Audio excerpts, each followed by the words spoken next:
आज का video start करने से पहले हम सभी छात्र छात्राओं से कहना चाहते हैं कि वीडियो को लाइक, शेयर तथा इसके साथ में बेल आइकन्स को ज़रूर प्रेस करें, शेयर करें। और ये देखते हैं कि ये बहुत ही इम्पोर्टेंट टॉपिक है। इस पर उत्तर प्रदेश बोर्ड में ये क्वेश्चन कई बार आ चुका है कि शुक्राणु की संरचना तथा शुक्र कायांतरण की प्रक्रिया समझाइए। ये शॉर्ट टाइप क्वेश्चंस में भी आता है और कमेंट्स पर भी आता है और यहाँ तक कि ये लॉन्ग क्वेश्चन में भी आ जाता है कभी कभी। तो कभी कभी तो केवल फिगर ड्रा करने के लिए आता है, केवल चित्र बनाने के लिए आता है, और कभी कभी ये पूरी की पूरी प्रक्रिया है। तो देखते हैं, आज हम लोग स्टडी करेंगे spermiogenesis and structure of sperm. तो सबसे पहले स्पर्मियोजेनेसिस की प्रक्रिया समझते हैं। वर्ड से जैसे आपको समझ रहा है, स्पर्मेटोजेनेसिस नहीं है, ये स्पर्मियोजेनेसिस है। स्पर्मेटोजेनेसिस की प्रक्रिया तो वो प्रक्रिया है जिससे रिडक्शन डिवीजन द्वारा हैप्लॉइड न्यूक्लियस का निर्माण होता है। तो उस पूरी प्रक्रिया को हम लोग कहते हैं स्पर्मेटोजेनेसिस, मतलब कि शुक्राणु का निर्माण कहते हैं। लेकिन ये पूरी की पूरी प्रक्रिया आपकी शुक्र कायांतरण कहलाती है। शुक्र कायांतरण मतलब कि सेमिनिफेरस ट्यूब्यूल्स में जो स्पर्मेटोगोनिया सेल्स होती हैं, डिप्लॉयड होती हैं, और उन स्पर्मेटोगोनिया सेल से पहले स्पर्मेटोजेनेसिस प्रक्रिया द्वारा रिडक्शन डिवीजन होता है, और रिडक्शन डिवीजन हो के वो पहले हैप्लॉइड न्यूक्लियस वाली सेल्स बनती हैं, और उसके बाद वो सभी कोशिकाएं स्पर्मेटिड कहलाती हैं। और स्पर्मेटिड गोलाकार कोशिकाएं होती हैं।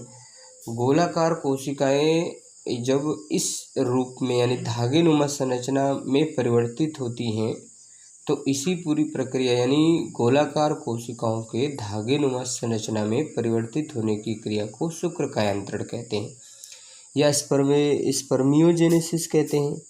और इसके स्ट्रक्चर, तो स्पर्म के शुक्राणु का फिगर, स्पर्म का फिगर आपके सामने स्क्रीन पर चल ही रहा है, आप देख ही सकते हैं। ये स्ट्रक्चर है पूरा, आपके मैग्नीफाइड शुक्राणु का चित्र है। पूरे के पूरे शुक्राणु को हम 4 पार्ट में डिवाइड कर अध्ययन कर सकते हैं। सबसे पहले ऊपर की तरफ देखते हैं तो एक गोलाकार या शंकुनुमा संरचना है। शंकुनुमा संरचना है जिसे हेड कहते हैं, और हेड के नीचे एक संरचना दबी हुई थोड़ा जिसे नेक कहते हैं, और उसके नीचे थोड़ा मोटा भाग धागेनुमा संरचना है जिसे मिडिल पीस कहते हैं, और उसके नीचे मिडिल पीस के नीचे पतला संरचना होता है जो फ्लैजिला के समान होता है जिसे टेल कहते हैं।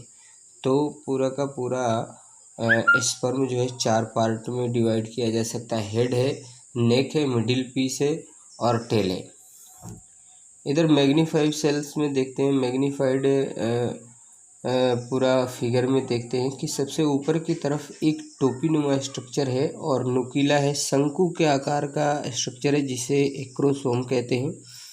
ये एक्रोसोम शुक्राणु को अंडाणु में प्रवेश करने के लिए बहुत ज़रूरी होता है, क्योंकि ये जब पेनिट्रेट करते हैं अंडाणु के अंदर, तो एक्रोसोम, क्योंकि एक्रोसोम में लाइसिस एंजाइम्स होते हैं, enzymes to contain aid fertilisation.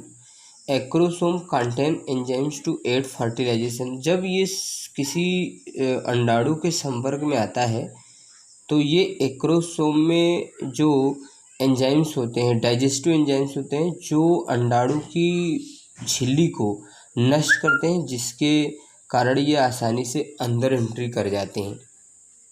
Acrosome गाल्जी काय से बनता है? उसके नीचे एक न्यूक्लियस होता है, हैप्लॉइड होता है। हैप्लॉइड क्योंकि ये रिडक्शन डिवीजन के फलस्वरूप बना है। हैप्लॉइड न्यूक्लियस होता है। तो ये हेड की स्ट्रक्चर है, यहाँ पर देख सकते हैं, यह शुक्राणु का अग्रभाग है, हेड।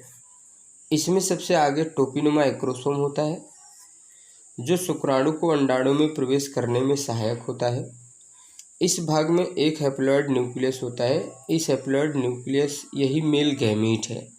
ये मेल न्यूक्लियस कहा जा सकता है। मेल न्यूक्लियस है जिसमें हैप्लॉइड सेल्स होते हैं जो जाके फर्टिलाइजेशन में भाग लेते हैं और डिप्लॉइड संरचना बनाते हैं। तो इसलिए ये सबसे इम्पोर्टेंट है। दूसरा पॉइंट देखते हैं, नेक।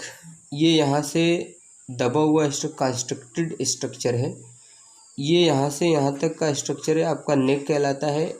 इसमें प्रॉक्सिमल सेंट्रियोल, यहाँ पर 2 सेंट्रियोल्स होते हैं। एक प्रॉक्सिमल सेंट्रियोल होता है और दूसरा डिस्टल सेंट्रियोल होता है। निषेचन के समय जब शुक्राणु अंदर एंट्री करता है अंडाणु में, तो ये सेंट्रियोल्स भी अंदर एंट्री कर जाते हैं। और क्योंकि ये अंडाणु में प्रवेश करने के बाद जो निषेचित अंडा हो जाता है, तो निषेचित अंडा में फर्स्ट क्लीवेज जो होता है, जो प्रथम विभाजन होता है, उस प्रथम विभाजन के लिए ये प्रॉक्सिमल और डिस्टल सेंट्रियोल बहुत ही इम्पॉर्टेंट होते हैं। इसमें लिखा हुआ है केंद्रक के पीछे 2 सेंट्रियोल होते हैं जो निषेचन के समय अंडाणु में प्रवेश कर जाते हैं। निषेचित अंडों में फर्स्ट क्लीवेज के लिए आवश्यक होता है। तीसरा पॉइंट है, ये यहाँ से यहाँ तक आपका पूरा का पूरा पार्ट है, इसको मिडिल पीस कहते हैं। ये मिडिल पीस फ्लैजिलम का बना होता है। ये नेक से निकला हुआ माइक्रोट्यूब्यूल्स से बना होता है जिसकी संरचना 9+2 होता है। और यह शुक्राणु को तैरने में सहायता करता है। वीर्य में भी तैरते हैं और उसके साथ साथ अंडवाहिनी में जब ये आगे की तरफ सरकते हैं फर्टिलाइजेशन के लिए, अंडों की तरफ जाते हैं, तो उसमें भी ये मदद करता है।